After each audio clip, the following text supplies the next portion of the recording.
आरवीव actually में कर क्या रहा है? आरवीव आरवीव आपको एक सिक्योर स्टोरेज प्रोवाइड करता है। प्रूफ ऑफ वर्क कहते हैं बेसिकली।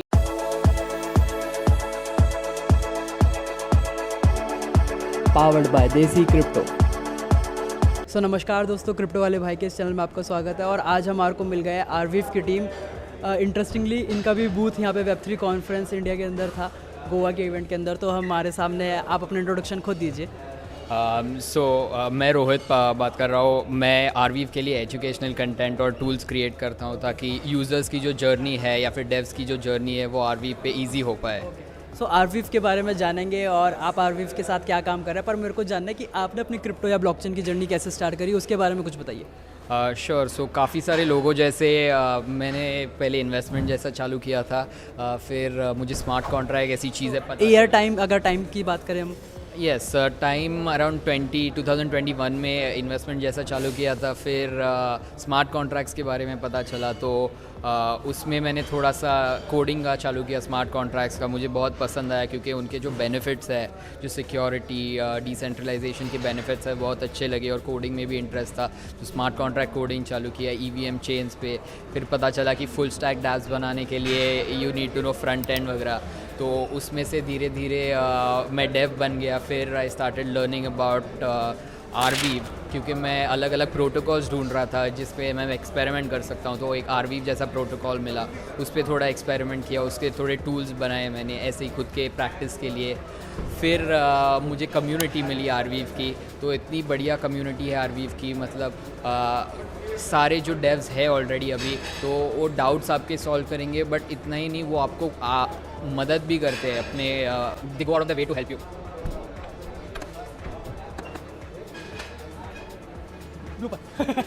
सो आप बता रहे थे कि आरवीव की जो कम्युनिटी है, मतलब वो इतनी अमेजिंग है कि जब आप उसके ऊपर बिल्ड कर रहे हैं, so they are always here to help. हाँ, तो एक उसी बारे में एक किस्सा है। मैं जब आरवीव में नया था, जब मैं रिसेंटली एक्सप्लोर कर रहा था आरवीव प्रोटोकॉल को, तभी मुझे एक डाउट था। तो एक जो पहले से कम्युनिटी मेंबर थे तो उन्होंने मुझे वो डाउट समझाया क्या कैसे सॉल्व करते हैं। पर उन्होंने सिर्फ डाउट समझाया नहीं, उन्होंने मेरा कोड जो था वो खुद फिक्स भी कर दिया। मतलब ये एक काम करने वाले कम्युनिटी मेंबर है तो उसमें से टाइम निकाल के उन्होंने डाउट तो सॉल्व किया, ऊपर से मेरा कोड भी सॉल्व करके उसका एक PR, मतलब जो डेव्स है उनको पता रहेगा, तो उसका एक PR भी सबमिट किया मेरे कोड के लिए। तो तभी मैं आरवीव से बहुत इम्प्रेस हो गया because of the community. And मैंने सोचा कि मुझे भी इसमें ही कुछ काम करना है। तो फिर आरवीव के ऐसे गैदरिंग्स होते थे। गैदर टाउन एक प्लेटफॉर्म है, उस पर वर्चुअल प्लेटफॉर्म है, तो उस पर मैंने जाना चालू कर दिया। तो मैं जो आरवीव पे अलग अलग प्रोटोकॉल्स है उसके CEOs वगैरह जो बिल्ड करते हैं, उनके ऐसा एक गैदरिंग रहते थे, टेबल्स वगैरह रहते थे। तो उस पर मैं ऐसा जाके सुनता वगैरह था। तो एक बार उन्होंने ही मुझसे कॉन्वर्जेसन चालू किया। तो वो जो प्रोटोकॉल के CEO है वो भी काफ़ी अप्रोचेबल है इस कम्युनिटी में। तो उन्होंने मुझसे बात चालू की कि क्या कर रहे हो, क्या बना रहे हो। तो उधर से बात चालू हो गई। और मैं तभी एक डेवलपर डाओ करके ओपन सोर्स कम्युनिटी है, तो उनके लिए एजुकेशनल काम करता था। लाइक एक अकेडमी करके प्लेटफॉर्म है उनका, तो आई यूज़ टू तो उसमें मैं लाइक ट्यूटोरियल्स वगैरह बनाता था। वो प्लेटफॉर्म भी मैंने चालू किया। फिर वर्कशॉप्स थे वो भी तभी चालू किए थे 2022 में या 21-22 में। तो वो सब मैं उनसे बात कर रहा था। एक CEO थे प्रोटोकॉल के, तो उन्होंने मुझे बताया कि आप ऐसा एजुकेशनल कंटेंट वगैरह करना चाहोगे क्या। तो तभी मेरा आरवीव में इंट्रोडक्शन हो गया officially as like working member of the Arweave community. और तब से मैं ईजी यूज़र फ्रेंडली टूल्स और कंटेंट बना रहा हूँ आरवीव के लिए। So thank you so much. मतलब आपने अपनी पूरी जर्नी बताई कि स्टेप बाय स्टेप। मेरे को लग रहा है शायद यहाँ पे सबसे डिटेल जर्नी होती है ना, कि शायद पिछले 1 महीने में या 3 महीने में क्या हुआ, फिर उसके बाद क्या हुआ। आपने सारी चीज़ें कवर करी, काफ़ी अच्छा लगा जान के। और ये जान के भी कि आरवीव की जो कम्युनिटी है वो इतनी स्ट्रॉन्ग है कि अगर आप सीरियसली कुछ बिल्ड कर रहे हो तो मदद करने वाले जो आप सोच रहे हो वो तो करेंगे, उसके आगे का नेक्स्ट स्टेप भी करेंगे जो आपके साथ एक्चुअली में हुआ। और तो एक्चुअली एक चीज़ जो मैंने वेब3 में नोटिस किया है और ज़्यादातर आरवीव में भी, एक जो प्रूफ ऑफ वर्क कहते हैं बेसिकली, अगर आपने कुछ कंट्रीब्यूट किया है तो आप ज़्यादा नोटिस हो के आपको भी अपॉर्चुनिटीज़ ज़्यादा मिलती है। तो हमारा एक आरवीव के कम्युनिटी का एक ओपन सोर्स प्रोजेक्ट है कुकबुक करके। तो आरवी पे जो भी पॉसिबल है, जो भी टेक्नोलॉजीज टूल्स वगैरह यूज़ होते हैं आरवी पे, उनको कैसे यूज़ करना है वो कम्युनिटी ने मिल के एक डॉक्यूमेंट बनाया है कुक बुक करके। तो उस पे काफ़ी सारे इश्यूज़ रहते क्योंकि हम लोग हमेशा आइडिएट करते कि इसको और बेहतर कैसे बनाए यूज़र्स के लिए, तो हमेशा इश्यूज़ रहते। तो अगर कोई नए डेव्स वगैरह है जिनको कुछ कंट्रीब्यूशन भी देना है तो they can go to that GitHub, और उस पे इश्यूज़ पे डिस्क्रिप्शन वगैरह रहता है कि क्या चाहिए उसके इशू के लिए, क्या फ़ीचर इम्प्लीमेंट वगैरह करना है, तो they can start as a contribution point there. Okay, so मतलब अब हमने बहुत सारी बात कर ली कि आरवीएफ की कितना बढ़िया है और क्या चीज़ है और क्या नहीं, पर अब बात करते हैं, ये वाला पार्ट हम पहले डाल देंगे, ठीक है। तो अब बात करते हैं कि आरवीएफ एक्चुअली में कर क्या रहा है, क्योंकि हमने आरवीएफ के साथ कहीं ना कहीं सोलाना का एंगेजमेंट सुना है कि आरवीएफ सोलाना भी कुछ जो अपने स्टोरेज के लिए यूज़ करता है वो आरवीएफ को यूज़ करता है, आरवीएफ प्रोटोकॉल को यूज़ करता है। तो आरवीएफ एक्चुअली में क्या है, अगर हम बिल्कुल बेसिक टर्म में जिसको टेक बिल्कुल भी समझ नहीं आता उसके लिए? सो एकदम सिंपल टर्म में आरवीएफ आपको एक सिक्योर स्टोरेज प्रोवाइड करता है। तो पहले तो सिक्योर कैसे रहता है, क्योंकि ये एक ब्लॉकचेन टेक्नोलॉजी यूज़ करता है। तो ब्लॉकचेन टेक्नोलॉजी से सिक्योरिटी क्यों आती है, क्योंकि ये डेटा कभी मिटाया नहीं जा सकता या फिर कभी बदला नहीं जा सकता। तो काफ़ी सारे आपने केसेस देखे रहेंगे जहाँ यूट्यूब वीडियोस निकाले गए या लोगों के कुछ कंटेंट चेंज वगैरह किए जाते हैं, न्यूज़ वगैरह चेंज किया जाता है।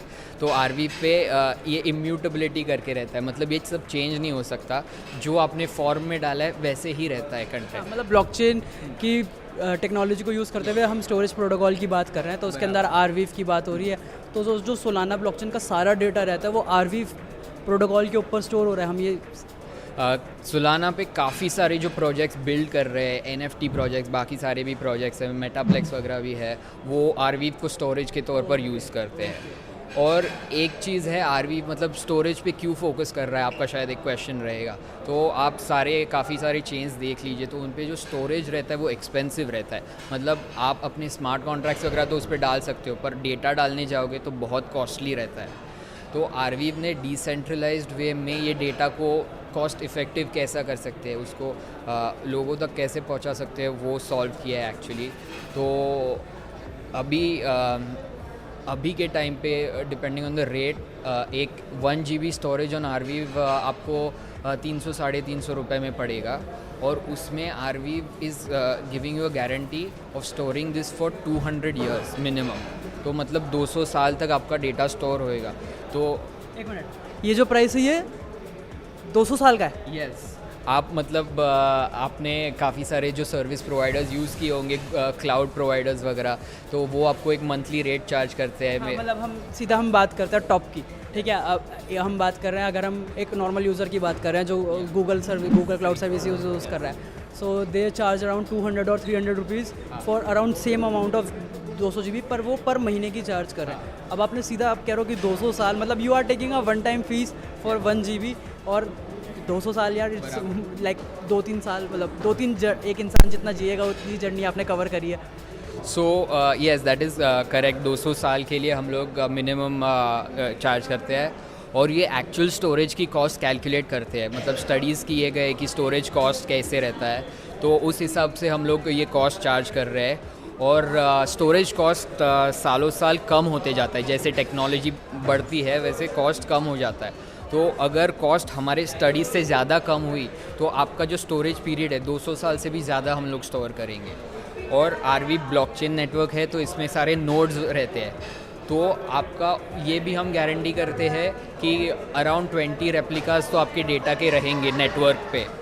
तो 20 रेप्लिकास मतलब आपका डेटा कभी भी ये नहीं हो सकता था, टैम्पर नहीं हो सकता, और आपके पास हमेशा एक कोई ना कोई सोर्स रहता है ये डेटा फेच करने के लिए।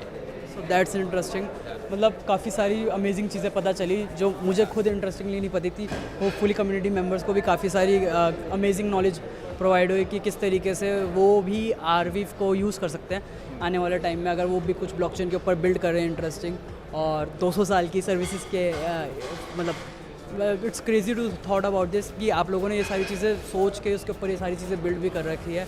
और कोई ending note, because next year Bitcoin halving है, people are getting excited for that. उसके बाद हमारे को होपफुली ऑल टाइम हाइज देखने को मिलेंगे। तो एक तो चीज़ है कि मैंने इतना बड़ा क्लेम जो किया है तो उसको क्या उसका यूज़ है, क्योंकि काफ़ी सारे लोगों को भी ये क्वेश्चन रहेगा कि 200 साल पर क्या मुझे इतना स्टोर करना है।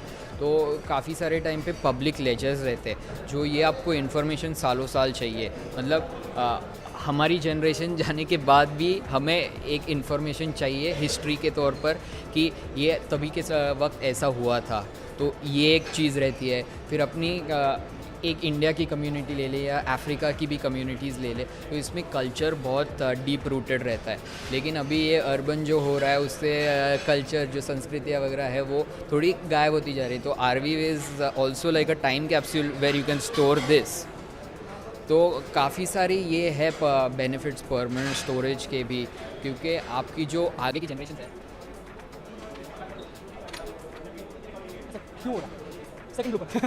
ठीक है, मतलब मैं समझ गया आपका जो पॉइंट है ना कि आप मतलब बहुत इंटरेस्टिंगली जैसे हमारे को बोलते हैं कि ब्रिटिशर्स ने या फिर इन लोगों ने कैसे कैसे हमारे पास्ट को मैनिपुलेट करने की, टेम्पर करने की कोशिश करी है bye burning the Rig Vedas and by burning a lot of holy books that have been written by our पूर्वजेस, है ना। सो वो चीज़ों को भी आप आने वाले टाइम में, क्योंकि आने वाले टाइम में हम देख रहे हैं AI किस तरीके से इवॉल्व हो रहा है, सो गॉड नोज़ कि क्या होने वाला है। So hopefully things came out better for the. आपने AI की बात की तो उसके लिए भी एक इंटरेस्टिंग प्रोटोकॉल अभी आरवीव पे चालू है। अभी AI जो है, अभी एक ही कंपनी फ़िलहाल टॉप पे है AI की, और उसमें एक क्या हो गया, एक बायस सा हो गया कि सारा कंट्रोल उनके पास है फ़िलहाल AI का। तो आरवीव पे कुछ ओपन सोर्स AI मॉडल्स बन रहे हैं ताकि जो ये बायस है उसको रीबैलेंस किया जाए। और ऊपर से आरवीव कंटेंट क्रिएटर्स जो है, जैसे आप एक यूट्यूबर है या फिर कोई आर्टिस्ट है, कोई म्यूज़िक बना रहा है, कोई और कुछ कंटेंट बना रहा है, ब्लॉग पोस्ट वगैरह, तो उनके लिए ऑन चेन लाइसेंसिंग भी आरवीव ने लॉन्च किया है। तो वो डिसाइड कर सकते हैं कि उनका कंटेंट ओपन सोर्स करना है, उनको कुछ रॉयल्टीज़ चाहिए, क्या चाहिए, और उस हिसाब से जो एप्लीकेशन उनका कंटेंट यूज़ करेंगे वो उधर से जो क्रिएटर्स हैं उनको रॉयल्टीज़ वगैरह मिलती रहेगी।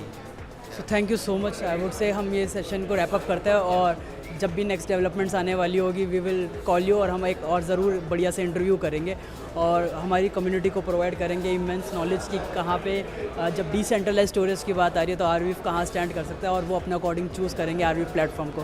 So do like this video, share the video with your friends, और सब्सक्राइब करें हमारे चैनल को ताकि हम ऐसे ही अमेजिंग लोगों को अपने चैनल पर ला सकें, और जो आप ही को इन्फॉर्मेशन प्रोवाइड करेंगे तो और आप और भी एजुकेट हो पाएंगे और भी बेटर डिसीजंस ले पाएंगे अपनी फाइनेंशियल नॉलेज के according. Thank you so much. Signing off. Powered by देसी क्रिप्टो।